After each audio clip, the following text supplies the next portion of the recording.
O Grupo PetBio UFP tem o prazer de anunciar o quadro Conhecendo a CHN UFP, apresentando o corpo docente que compõe o núcleo de História Natural da UFP. No episódio de hoje, iremos conhecer a área da paleontologia, a ciência que estuda os fósseis. A nossa convidada de hoje é a professora Ana Emília, docente da Universidade Federal do Piauí e coordenadora do Laboratório de Paleontologia e Geociências da UFP. Então, a paleontologia é uma ciência relativamente nova, né? Teve o seu início no século XVIII e ela é responsável por interpretar o registro fossilífero, né? Os fósseis, que podem ser tanto fósseis corporais como registros das atividades biológicas dos organismos, os equinofósseis. Então, a paleontologia tem como objeto de estudo os fósseis e, com isso, buscar interpretar e compreender o passado da Terra, né? Seja um passado relativamente recente, aproximadamente 11.000 anos, ou mais, né, se estendendo o registro desde as primeiras formas a 4,6 bilhões de anos. Aqui a gente tem alguns fósseis, né, equinofósseis, e muitos deles são espécies ou grupos completamente extintos. Então, quando a gente pensa em paleontologia e, consequentemente, nos fósseis, a gente tem que ter em mente que o registro fossilífero ele nos traz aproximadamente 90% de biodiversidade, né, da biodiversidade que já passou pela Terra, e de modo que as formas viventes só somariam 10%. Então, a gente está contando uma história desde o surgimento da vida, né, desde os primeiros registros de 4,100 bilhões de anos até, né, o recente, mostrando assim quais foram as mudanças, quais o surgimento de características, como é que os ambientes foram sendo conquistados, né, e aí leva em consideração a história geológica da Terra, comportamentos que surgiram, grupos que foram aparecendo e desaparecendo, quais os motivos dessas extinções. Então, são muitas frentes, né, que a gente pode trabalhar e muitas formas de entender esse passado, tanto do ponto de vista biológico quanto do ponto de vista geológico. Você poderia, através, né, do estudo da paleontologia, explicar para a gente como que isso está relacionado ao paleoambiente do estado do Piauí? Claro. Então, muito legal a gente pensar, né, o Piauí hoje, eu brinco sempre, que é um sol para cada um. Mas quando a gente vai olhando o histórico, vai olhando os nossos fósseis, a gente já teve ambientes muito diversos.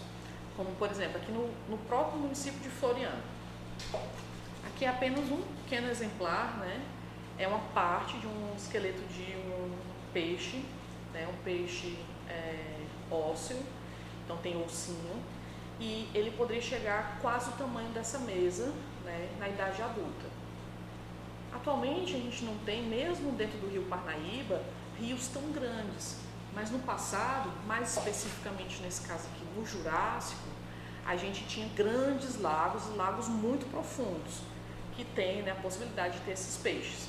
Ou também ter a diversidade de ter jacarés, outros organismos como dinossauros, mas a gente voltando mais no tempo, a gente vai ter a presença, por exemplo, de ambientes marinhos, onde a gente encontra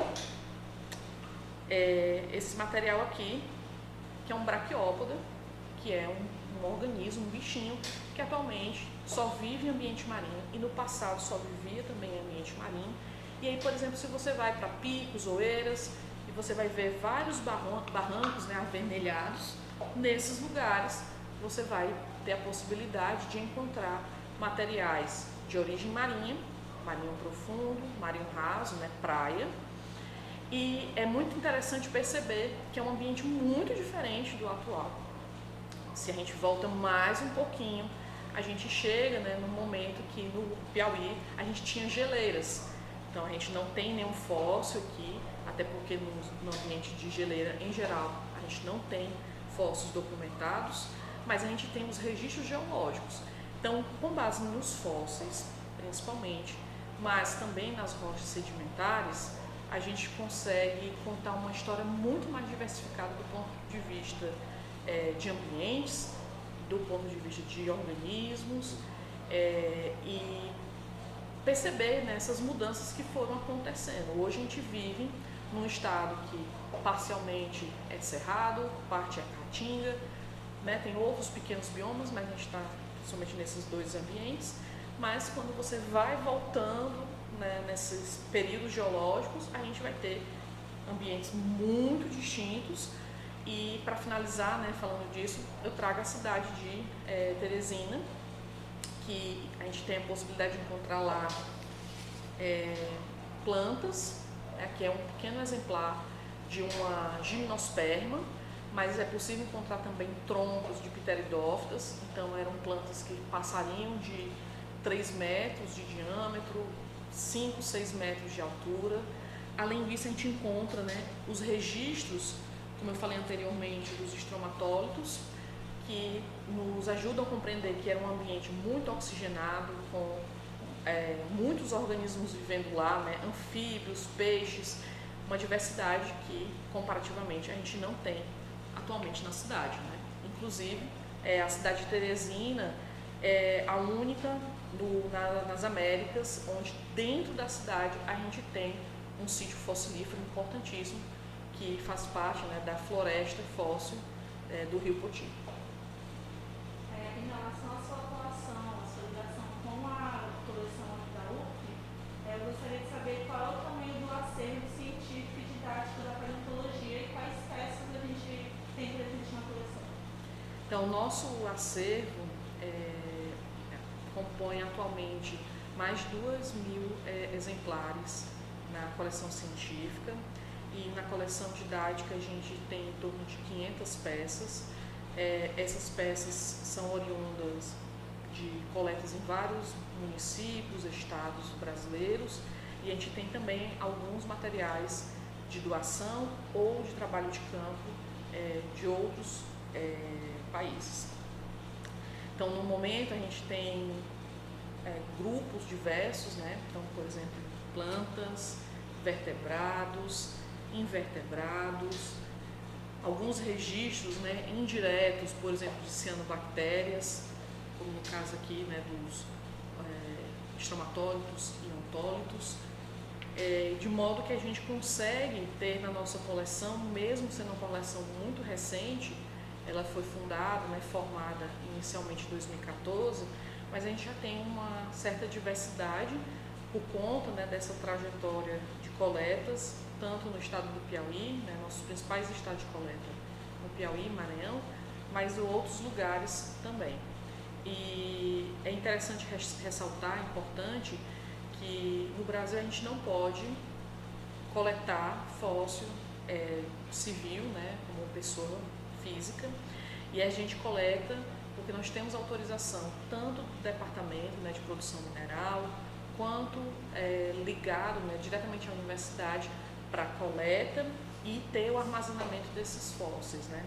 Eu e o professor Daniel, nós somos chamado fiel depositário, então a gente é responsável pela coleta, manutenção desses materiais. Em relação a esse material que você trabalha, eu gostaria de saber se há algum tipo de procedimento de preparo dos fósseis coletados para serem inseridos na CHNU. Certo, então vai variar bastante. A gente tem, por exemplo, esses materiais como de esqueletos, que muitas vezes a rocha ela vem coberta por outros sedimentos, né? Sedimento da própria rocha ou outros sedimentos. Então a gente faz a preparação mecânica, então através de instrumentos como agulhas, né, ponteiras e aparelhos próprios, como martelos pneumáticos, a gente vai eliminando esse sedimento, vai eliminando a rocha, até ficar o material mais evidente possível. Isso é um exemplo. Outra coisa que a gente pode fazer é a preparação química.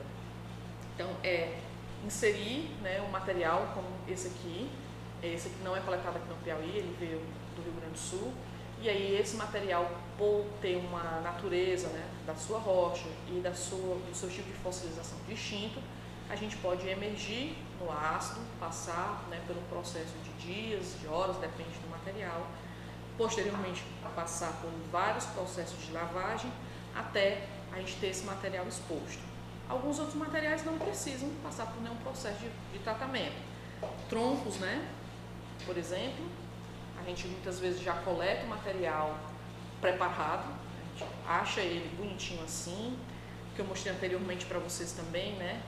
Alguns invertebrados, a gente não precisa fazer nenhum processo de preparação mecânica ou química, mas a gente tem um processo de curadoria, que seria catalogar esse material, né? Colocar num livro-tombo, colocar num registro digital, fotografar, né? E armazenar adequadamente nos armários.